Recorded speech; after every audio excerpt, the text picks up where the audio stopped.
physical skills in the world mean absolutely nothing if your heart and your desire and your attitude aren't there at the start. It's a life lesson for everything, really. Yeah. When you're about to perform a piece, do you have to do any kind of warm-ups or anything with your lips or anything like that? Oh, absolutely. Yeah. Absolutely. I'll do at least 15 minutes, usually longer, of warming up, of breathing, playing soft notes, of getting the muscles in my mouth ready, because it's an athletic activity. When you go to see a professional sporting event, if you get there early enough, the players are on the field stretching. They're getting ready to play. Well, performing on a musical instrument is a physical activity. Singing is a physical activity.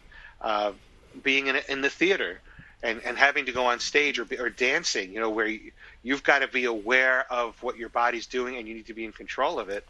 Well, you can't just go out and expect everything to be working perfectly and well-oiled and happening at the right exact times. You need to warm up. You need to think through everything. And so, yes, when I'm playing trombone, I definitely go through physical stretches beforehand and warming up exercises on the horn. Cool. That's right. Okay.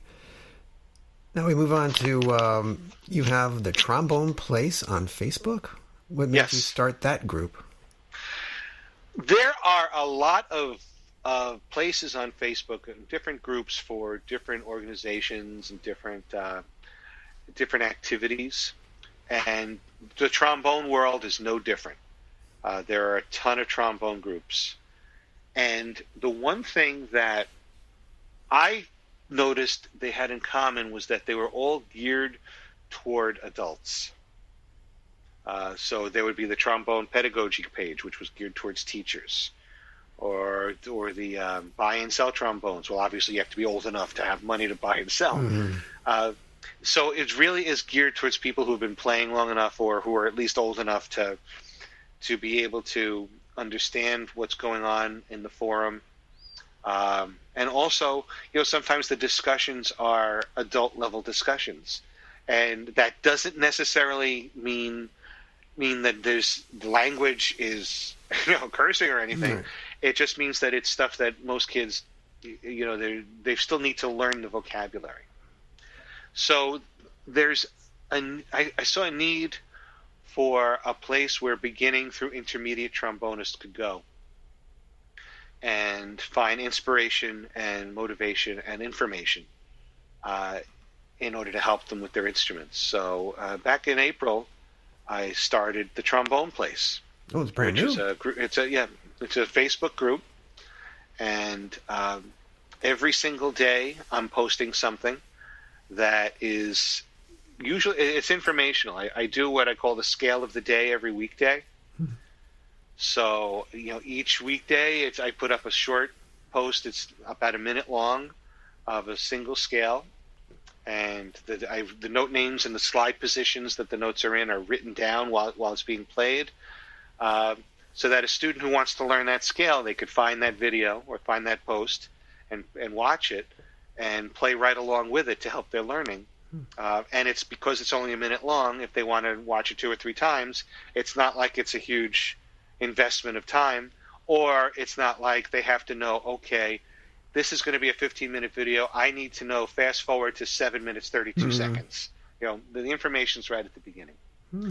We also do music reading lessons on there. I like to think of them as, I don't know if you're aware of Khan Academy.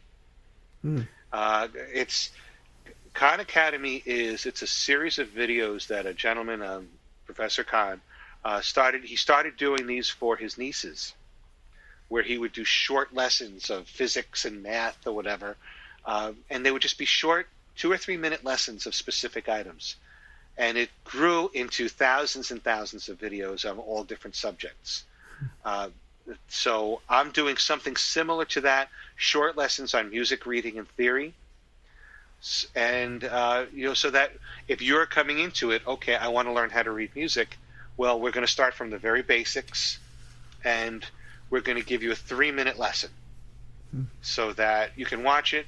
If it's your cup of tea and you want to see more, you can go ahead. If it's not, it's 3 minutes of your life. And then I'm also putting some literature on there, music that I'm playing, and getting some other trombonists who are contributing to it. We'll be starting to do interviews very similar to this soon enough. It's a safe place for, I say beginning through intermediate, because that encompasses your elementary and your middle school students and high school also, but it doesn't block out or exclude somebody who, I played years ago and I'm just getting back into it now. Is this a place for me? Well, gee, wow, this is for elementary students. No, that's not for me. Oh, no, it's for beginning through intermediate players. So it's going really well. We have, I think I've put up around 60 different scales on there. There's all different types of lessons up. So it's an exciting thing. And, we'll see.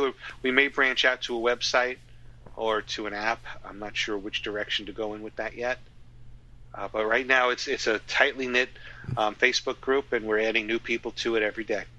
All right. So check it out, everybody. Yes, please. Definitely. So there's a piece of music for our heroes. What is that about? You mentioned that in your bio.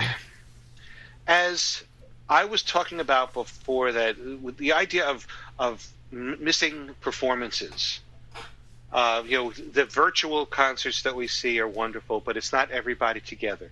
And musicians really miss that as much as audience members do. If you talk to somebody who plays with the Chicago Symphony or the New York Philharmonic, they miss getting together and performing. But 4th and 5th grade students who are in their first year of learning their instruments, they're missing out on that experience of performing together also. So how do you do a piece of music that allows all of these students to have an experience of doing a performance, but yet still not have it in one specific place because of social distancing? And how do you do it safely? So I created 4-Hour Heroes, and as a piece of music, it's different in that it's not music written. It's just instructions of types of things to play. And the concept is everybody plays these concepts at the same time. So 4-Hour Heroes is written in 5 movements, and everybody's told what to play in each movement. Each movement's only a couple of minutes long. The first one is called Before Things Changed, and that what we ask musicians to do is during this time, you're going to be in front of your house, you're on your porch, so it's all different music because everyone's playing something different. But you're going to play something that's happy. Play music that sounded like you were before the virus hit. The second movement is called What's Going On, and that's confusion. Play something that shows confusion. Play wrong notes. Take your mouthpiece out of your instrument and just buzz on it or clap on it. Do something strange. Third movement is Really, and that's anger, because I think a lot of people are feeling anger over this.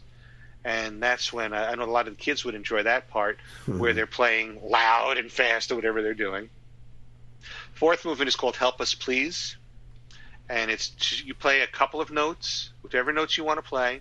You start very slowly, and then as time goes on, you get faster and faster and faster. And then once it's as fast as you can go, you drop down to being slow again, and you do the same thing. And the last movement is Hope, Prayer, and Thanks, and that's where everybody plays a note or two from the concert B-flat chord. It's the only time in the piece where everyone is playing the same music. The concept behind it is it's not a concert as most people think of it, as probably anybody thinks of it. As a concert, you think, well, we're all going to be in one place. Well, even social distancing, that may be impossible. So everybody will be on their own porch, in front of their own house, or in their own apartment. And normally you think as a concert, everyone's playing the same piece of music at the same time. Well, that's kind of impossible to do if everybody's at their own house. And if you're asking 4th graders who are playing for the first time to play at the same time as somebody who's a professional musician. So the instructions allow everybody to play whatever music they want to play at that time, with the little directions of what type of music to play. The goal of 4-Hour Heroes isn't necessarily to have a cohesive piece of music, but more that if a community wanted to do it, for those 15 minutes or so that the piece is happening, anybody that goes outside will hear music. Music will completely engulf the village or the town or the nation, wherever it is.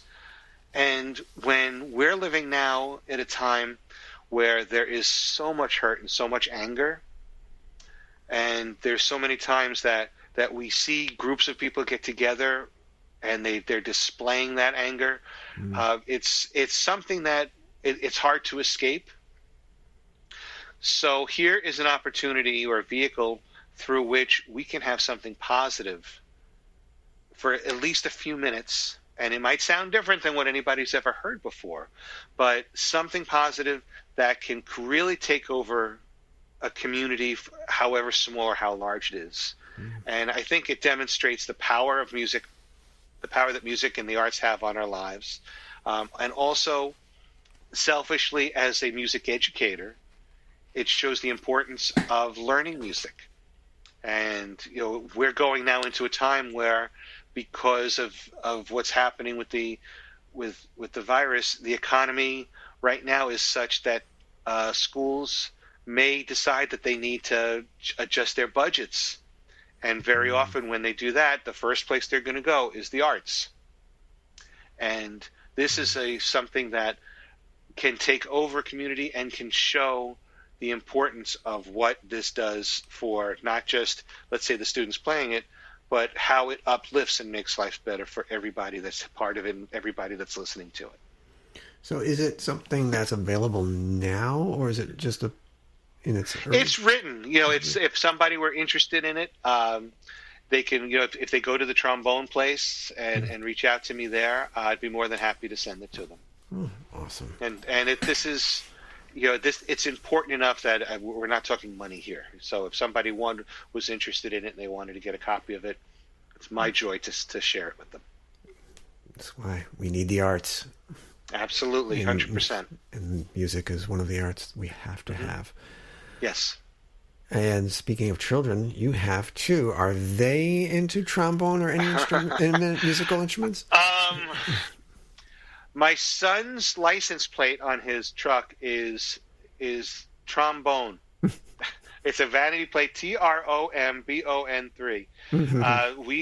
The trombone is very important to all of us. My wife is our supporter.